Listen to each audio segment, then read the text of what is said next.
Hey, welcome. My name is Dustin. I am a 4-H Youth Development Educator with Purdue University Extension in Marion County, Indiana. And for those of you that have been tracking with us and watching, and you may have watched the first two modules, I want to say welcome back. Thanks for sticking with us. For those of you that are tuning in for the first time, welcome. Today's lesson is all about decisions,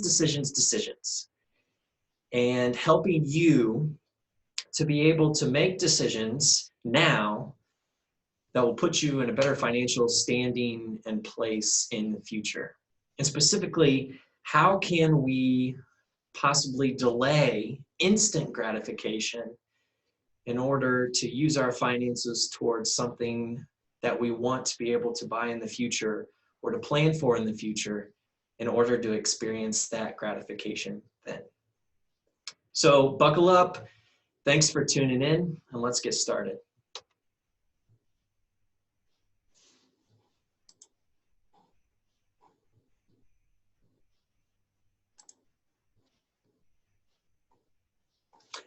All right, sorry about that. Computer is having a case of the Mondays. Just a reminder that we're filming these in the middle of the COVID-19 epidemic and some of the social distancing restrictions that we have. So I wish I could be there in person to deliver this so that you and I could have discussions, but we can't do that. And so we're doing it this way. And we want to go through a few ground rules through this virtual environment and have a list here of some things that you're going to need. So first of all, we're going to ask you to participate. And so in order to do that, there is a lesson pack or a handout that accompanies this PowerPoint presentation. And you can download that for free through the following website path. And I'm going to take you to that website right now. And we're going to do this together. So if you type in HSFPP.org,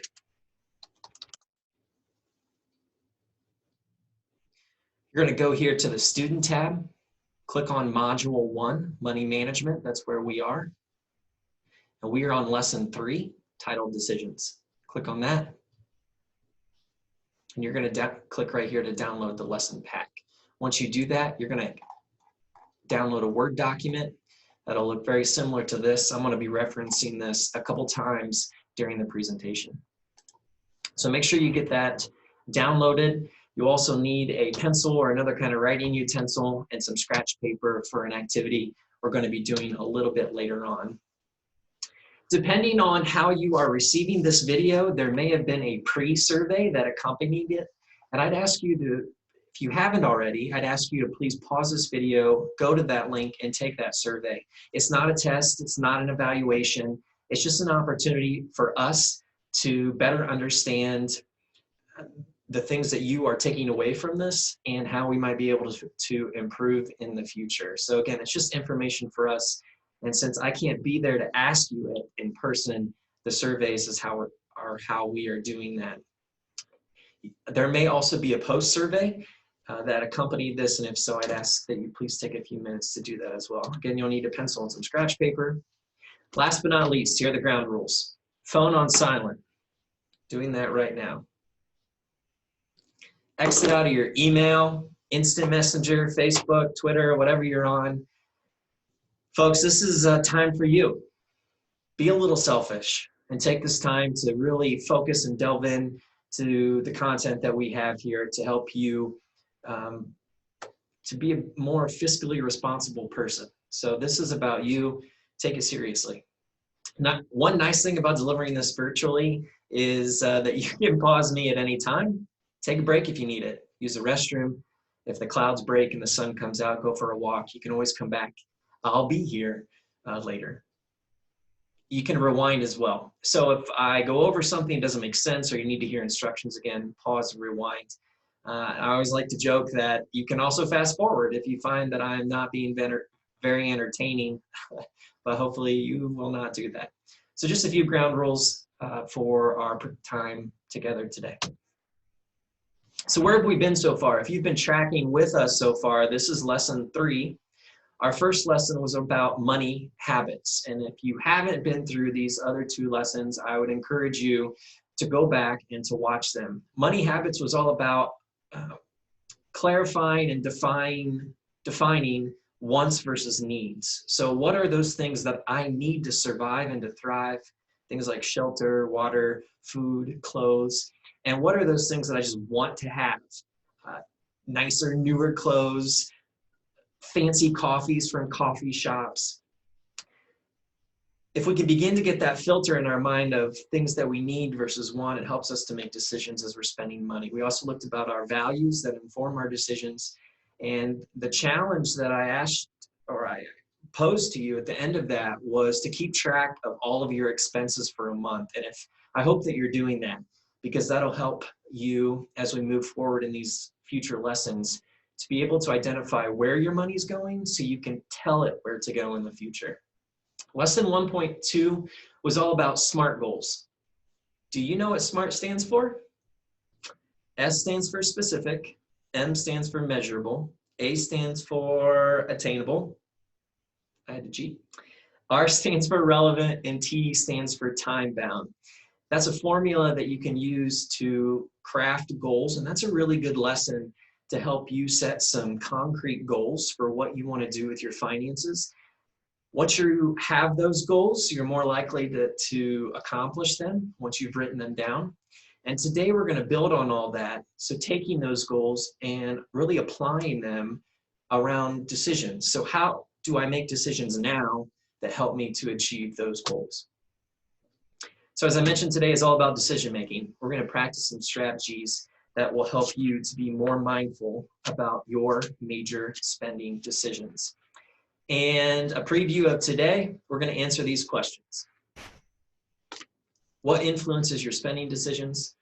What strategies can help you take control of your spending? And how does a criterion-based decision-making process work? We're going to give you a snazzy, easy way to remember that, similar to SMART goals, in order to help you to really look through a filter when you're making decisions related to money, so you know, is this a good decision or is this a bad decision? Okay, so when we're talking about decisions, the first thing we need to all agree on is that you are not the only person trying to help you decide what you should spend your money on. You probably already know this, right? Do you think that those Oreos placed on the end of a grocery aisle are just there haphazardly or by mistake? No. Nabisco pays money for their products, for their Oreos to be on that end cap. And does it work for you? It worked for me. I was at Kroger a couple weeks ago, had no intention of buying Oreos. Guess what I walked out with? Doritos, no, double stuffed Oreos. They're delicious. And because they were on the end cap, it reminded me that's something I wanted. I didn't need it. Or how about this one? The example you see on the right side of your screen. I've gotten on to purchase just one item of clothing that I need, like some sweat shorts here. Can't say I've ever bought those, but this is the example that we have. They're $12.99, but oh, you know, if you just spent $12 or $13 more so that your total was $25, you could get free shipping. Well, I mean, I may not need anything else, but man, I sure want that free shipping. Here are a few more examples of ways companies are trying to help you decide what things to buy. Take a look.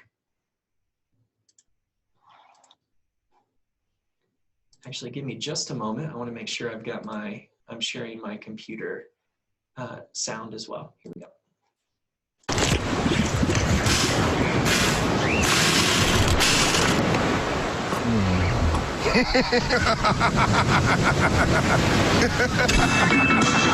Discover the rainbow. Taste the rainbow. Or how about this one? Hi, Aaron. Show me what it looks like to run like a girl. My hair. Show me what it looks like to fight like a girl. Now throw like a girl. Aw. So do you think you just insulted your sister? No. I mean, yeah, insulted girls, but not my sister. My name is Dakota, and I'm 10 years old. Show me what it looks like to run like a girl. Throw like a girl. Fight like a girl. What does it mean to you when I say run like a girl? It means run fast as you can.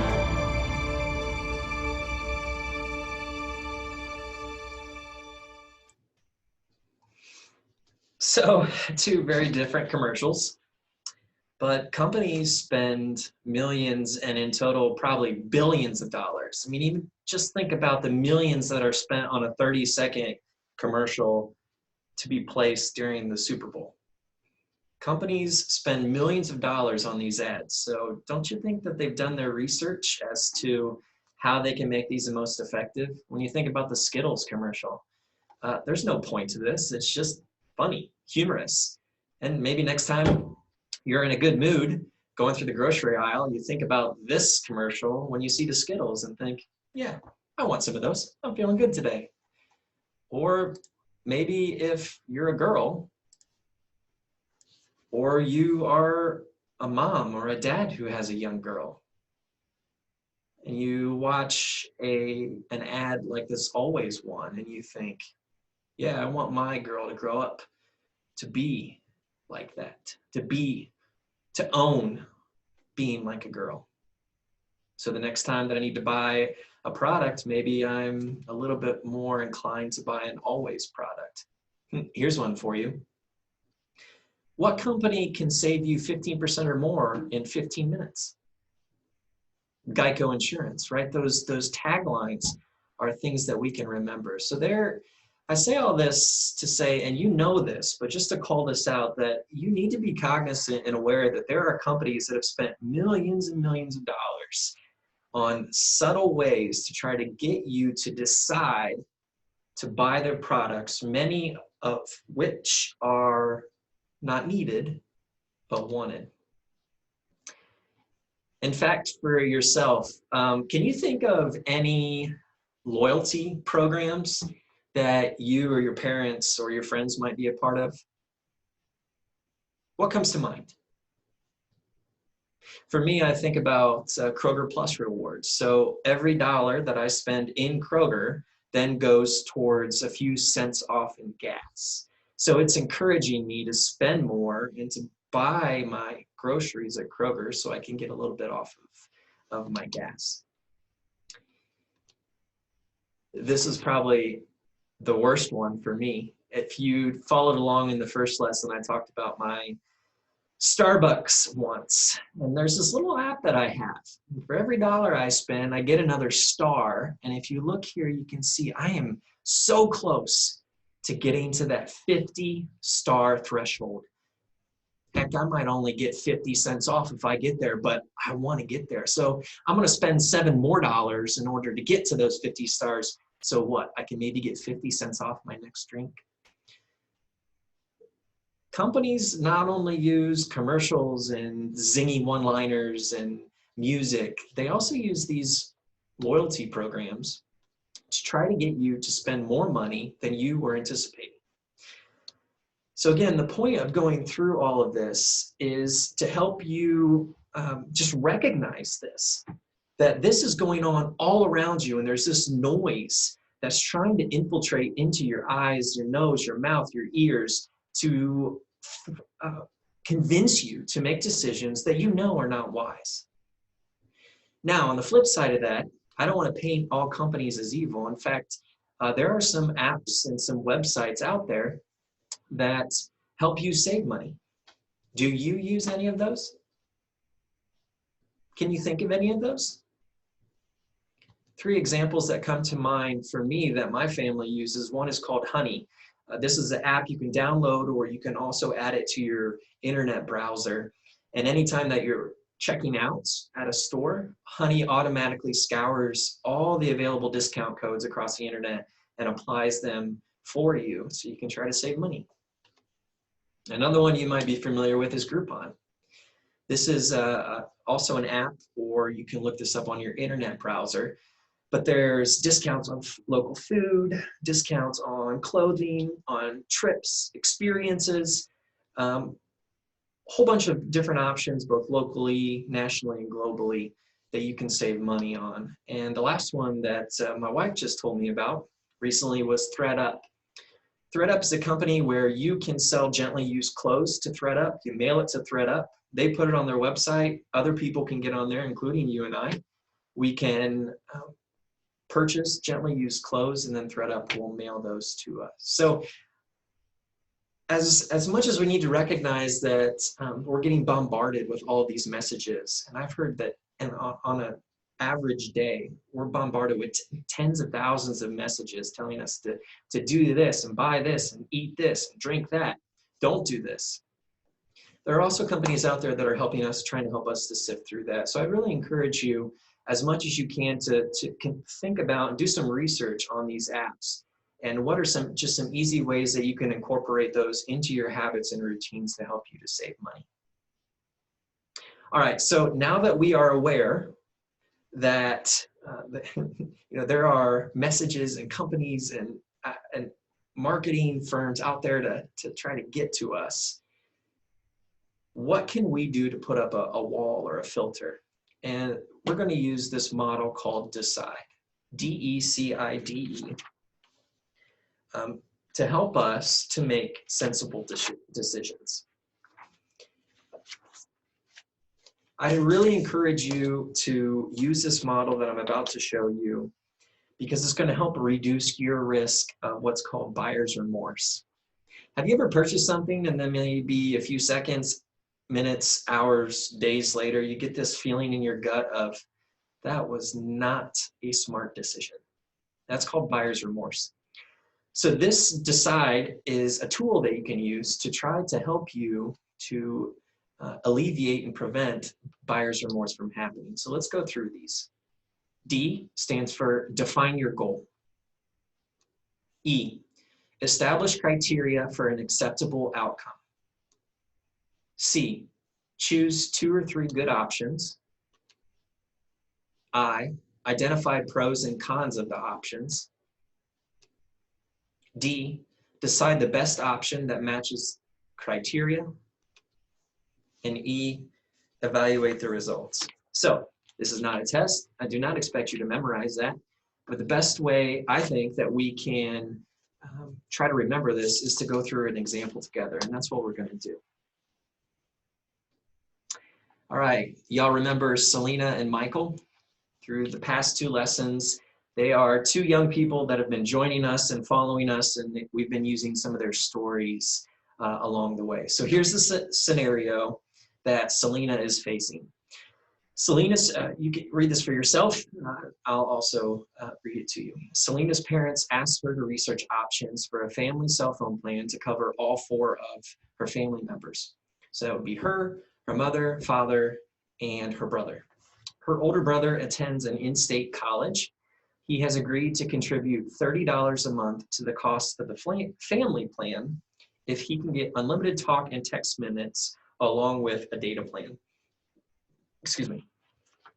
So we're going to use these DECIDE steps to walk through Selena's scenario and to help her make a decision and recommendation. So what I've done is I've taken each of those steps and I put them into this chart. And then we're going to use this right side of the chart here where it says my situation to fill in each of these rows. So first of all, define your goal. In this scenario, what's our goal? Selena wants to research and recommend a family cell phone plan for 4 people. What's the criteria?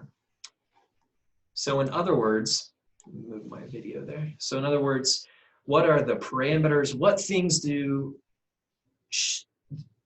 what does she need to look for as she's considering this plan? So we're kind of putting some boundaries on it, some kind of rules to help narrow her search. So from the previous scenario, we know that her brother especially is looking for unlimited talk and text, a data plan. and that he may be willing to contribute up to $30 a month. Now, I am assuming that her brother is also willing to be on his own plan if that is a better option. So that's something we are going to accept as a reality in this scenario as we're looking at some different options. So we've got our goal. Here's the criteria or the boundaries around that goal. Now we're going to do some research. So step 3, choose 2 to 3 options, good options. This is what's going to take the most time. Now, lucky for you, I've already done the research. This is based on some real cell phone plans from Consumer Reports. So we've got carrier option number 1 here on the left side of your screen, carrier option number 2 on the right side of your screen. The way I've broken this down is across 2 different types of plans. So for carrier number 1, the first plan, there's unlimited talk and text. So those were criteria that we wanted, check, check. This one has data, but there is a cap on that data. So they can only use up to 9 gigabytes. The second option that I priced out has unlimited talk and text, like the first one, but it also has unlimited data. Because of that, you're going to see the prices here are a little bit higher. Now, I've broken out the prices based on the people on the plan. Why did I choose these numbers? Why do you think? Well, we're assuming that Selena's brother may want to be on his own plan if it makes sense financially. So I've priced this for one person, that being Selena's brother. If that scenario is the best option, that would mean that Selena, her mother, and, oh, sorry about that, it's coming up a little too soon. That means Selena, her mother, and her father, so 3 people, would need to be on a plan together. So I've priced that. The final option is if all 4 of them decide we're going to be on a plan together, what does that pricing look like? So this is for carrier number 1. Now there are some added perks to this that were not part of the original criteria, but are things we need to factor in. For instance, if we go with cell phone carrier number 1, we get free HBO. We get discounted new phones with upgrades every year. So again, this is a discounted new phone. If Selena's brother would be on his own plan, he could qualify for a $10 a month discount because he's a college student. And this plan requires a 1-year contract. So let's move over here to carrier number 2. So their plans are just slightly different in that their data, they have an unlimited data plan similar to carrier number 1, and the prices are similar. The only one that's different is when you have 3 people on your plan. This is $145. The other plan was $155. Now, the other data option was 6 gig. So you may remember from carrier 1, they offered a 9 gig option. Carrier 2 only offers a 6 gig option. So it's less data, but because of that, the price is also a little bit less than carrier number 1. Now, carrier number 2 does not offer an option for 3 or 4 people to be on the 6 gig plan. So this would only apply to Selena's brother if he wanted to be on his own plan. What were some perks with this one? Well, you get free Hulu, which is a video streaming service, and free Spotify, which is a music streaming service. If you go with this plan, you get free basic phones with upgrades every 2 years. That same discount would apply if Selena's brother decides to go off on his own. And this plan has a 2-year contract. So I'd like for you to pause the video and do a little analysis of these 2 things. So put yourself in Selena's shoes, look at this data. Which one makes more sense financially in terms of carrier 1 versus 2, but also what plan? Is it Selena's brother being on his own or the whole family being together? You also need to factor in the different add-ons and upgrades as well. So pause the video, take just a few minutes to formulate your solution, and specifically, hold on, before you do that, I want you to think in terms of pros and cons. So what would be pros of going with carrier 1? What would be the cons? What would be the pros of going with carrier 2? What would be the cons? So think about that. Use your scratch paper to write some of that down so you don't forget it. Once you've done that, come back and hit play.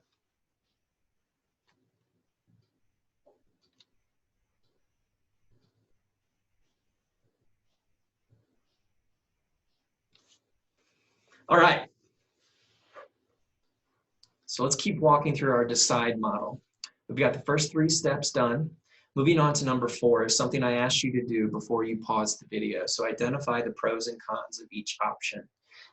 I did this, so this is just based on what I saw. Yours may look similar, it may look a little bit different. There's no right or wrong answer, but I want to share what I saw with you. So for that first option, I said a pro was that it met all the criteria that we had listed earlier. So there was a talk and text, data plan, and knowing that her brother was willing to contribute $30.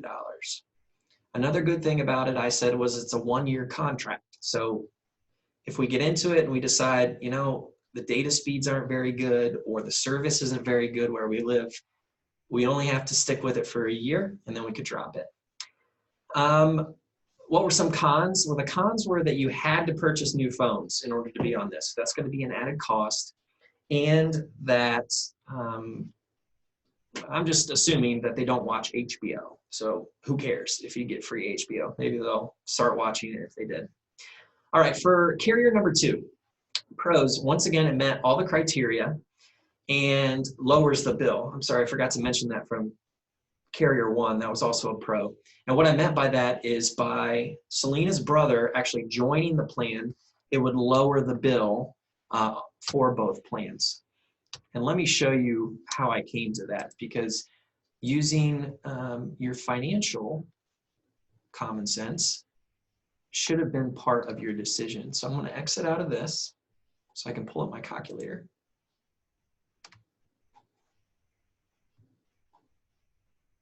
Things are a little slow today. Okay. So if you look at carrier 1, here's how I came up with a pro of lowering the bill.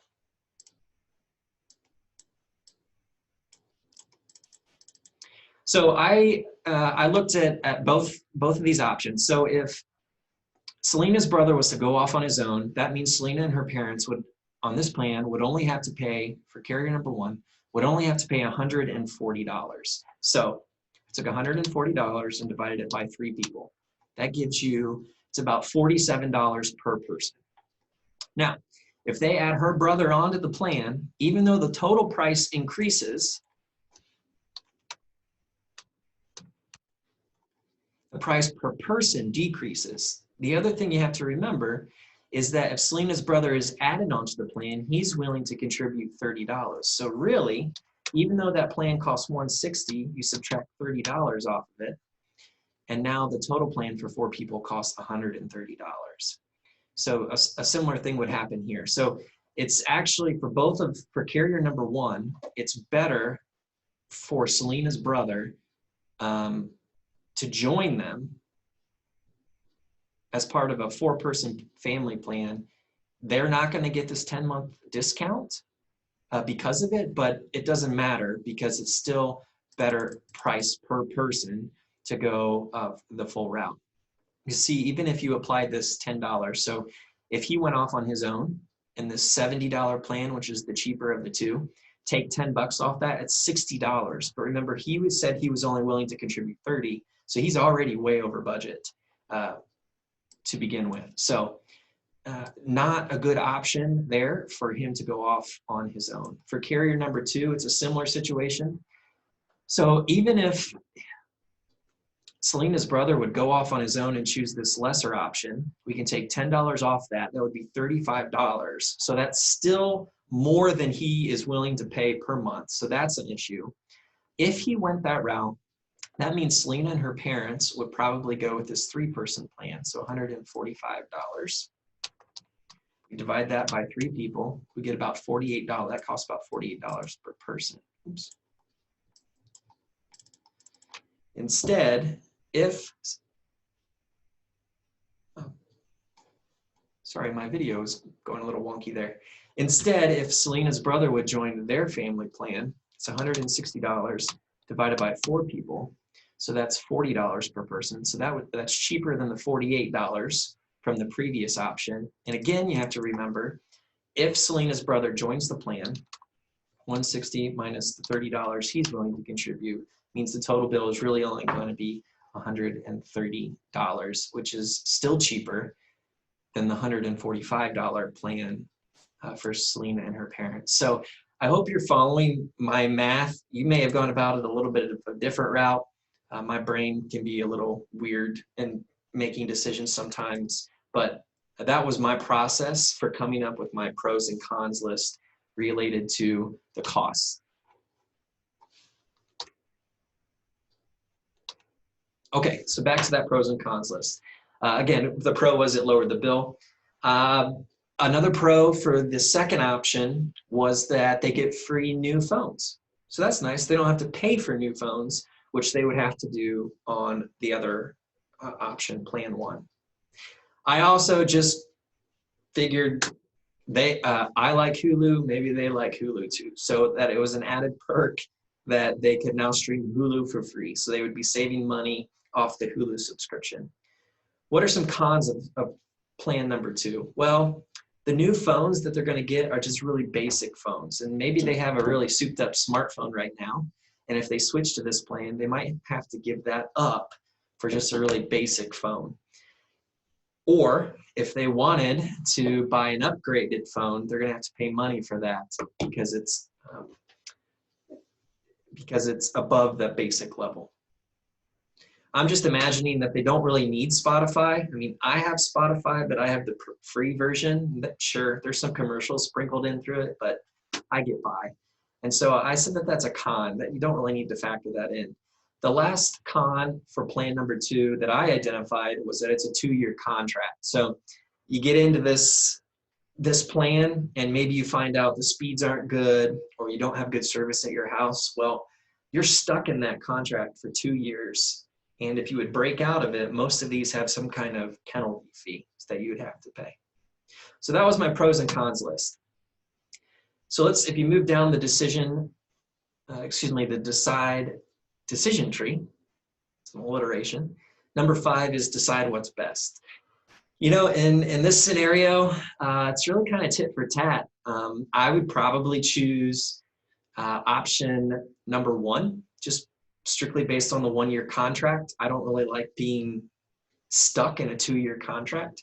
But you know, maybe your criteria is different, or maybe their criteria is a little bit different. Maybe the HBO and Hulu thing is a deciding factor. And even though both of them will cost about the same for the 4-person plan, maybe it's, you know, the fact that you get free Spotify is what breaks that tie. So again, this would be the point where you would want to go back and factor in the pros and cons compared to your criteria. And she should probably go back and talk to her parents and her brother as well. Sorry, I got something in my eye. And then the last part of this decide decision tree is to evaluate the results. So I said, in order to do that, once you pick one of these plans, over the course of a year, analyze how much data you're using on the plan, because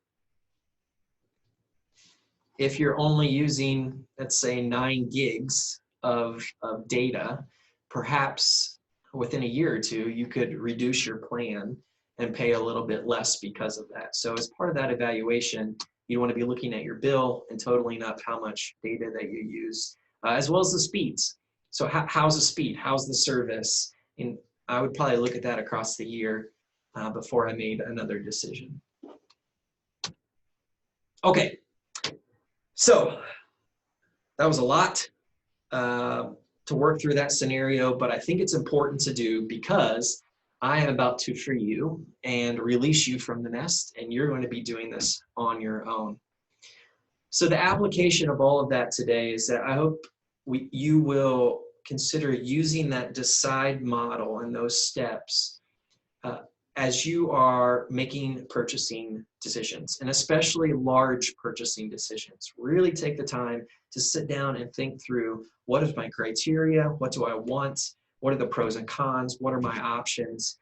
And then I'd actually really encourage you to sit down then with someone who is very fiscally responsible, someone who has built up some wealth and probably older than you, and take that paper with you and ask them for their ideas and for their consultation, and get another voice to help you as you're making this decision. Okay. Oops. Now it's your turn. At the beginning, I asked you to download this learning pack or the handout. We haven't used it yet, but now is the time. You're going to use this handout to complete the following task. Your task is, I want you to go through those decide steps similar to what we did for Selena, but for you, I want you to do this under the scenario of you are looking for a car. So you need to find a car for your own transportation. For some of you, this may be very applicable. Others of you, you may already have a car, but it's still a good scenario to go through, because I would bet that at some point in your future, that car is going to go kerplunk, or you're going to want a sweeter ride. So this is an exercise to help you get there. So you're going to use this handout to walk through these steps. And I'm going to quickly show you what you're going to do. So this is on page 2 of your handout. You're going to see those same 6 decide steps laid out for you, and you can just work through this on your own. So the first thing you're going to do is define your goal. What's your goal? Your goal is to research and narrow down car options. Check. The second part of the steps, is to establish your criteria. So what do you want in a car? And this is up to you. This is your decision, and be truthful and honest. No one is looking over your shoulder, at least hopefully not, at this. And they've given you some ideas here. So you want new or used, you want a 2 or 4 door. I think this piece right here is the most important. What are you willing to pay? That should be the first criteria. I don't know why it's at the bottom, but it is. How much do you have saved? How much do you want to save? How much are you willing to sacrifice and save? Put that number in here, because that is really going to help you in narrowing down your results. And then there's a space here. Maybe you want heated seats. That option isn't up here, but it's something that you can add in there. Step number 3 is you're going to research 2 or 3 good options. For those, I would encourage you to look at these websites here. Cars.com is a really good website that collects both new and used cars that are for sale from across the state and the nation. You can put in different zip codes and tell them, how many miles from that zip code you want it to look. KBB.com is kellybluebook.com. If you find a used car, I would encourage you to then go to KBB and use it as a way to verify the price on that car. So KBB, you can go in there and type in a car and the year and the make and the model, and it will give you a price range for what you should be paying for that car. So it's kind of like having your own kind of financial consultant who will help you in deciding whether the price that you find on the car is right or you need to barter it down. Last but not least, you can search local dealers' websites. This is not a commercial for CarMax, but CarMax does have a nationwide network. So there's a lot of options on their website that can help you as you're doing this research. So that's step 3. And you've got a formula here for how to do it. So find at least 3 options, description of it, what's the cost of that car, and what are some of the features that you found. Then you're going to take this data and you're going to identify pros and cons. So for option car A, what are the pros? Maybe it's in your price range and it's nearby. Cons, well, it doesn't have those heated seats that I wanted. Bummer. You're going to make that list just like we did for Selena, and then you're going to use that pros and cons list to move to step 5 and make a decision. And this is the piece where I really would encourage you to identify somebody whom you respect, who has made good car buying decisions, someone who's probably older than you. Share and consult them when it comes to step number 5. And the last piece is to evaluate the results. So if you decide to move forward and purchase that car, how do you think you did? Did you do enough research? What were you able to barter that person down to? Or maybe you just bought the car at the price that it was. How is it driving? et cetera, et cetera. You can fill that in there as well. So that's your homework of sorts. I think this is a really a great example in a real world application. Again, if you're not looking for a car right now, this is something that you are going to be doing at some point in your future. So you can start and get some practice doing that right now. Hey, look, that's the end of the time that we have today. I want to thank you for sticking through this, for listening to my long-winded teaching. This is a really important topic. Decisions, decisions, decisions. And there's one thing that we didn't spend a lot of time on, but that I want to wrap up and talk about is opportunity costs. So as you are debating what to do, there are going to be some options that you're going to decide I really want, and other options that you decide I don't really need to have those options. And that's called opportunity costs. When you are evaluating decisions that if you move forward with this, there are some things you're not going to be able to do. So if I move forward with purchasing that car, I'm probably not going to be able to buy new clothes or to buy new shoes because I'm going to be spending money here. So is this opportunity worth it? And you're going to be struggling with some of these decisions. And sometimes there's not a right answer. But the best thing that you can do, and what I would encourage you to do, is use this DECIDE model to at least make an informed decision so that you sleep better at night, you don't get that buyer's remorse pit feeling in your gut as well.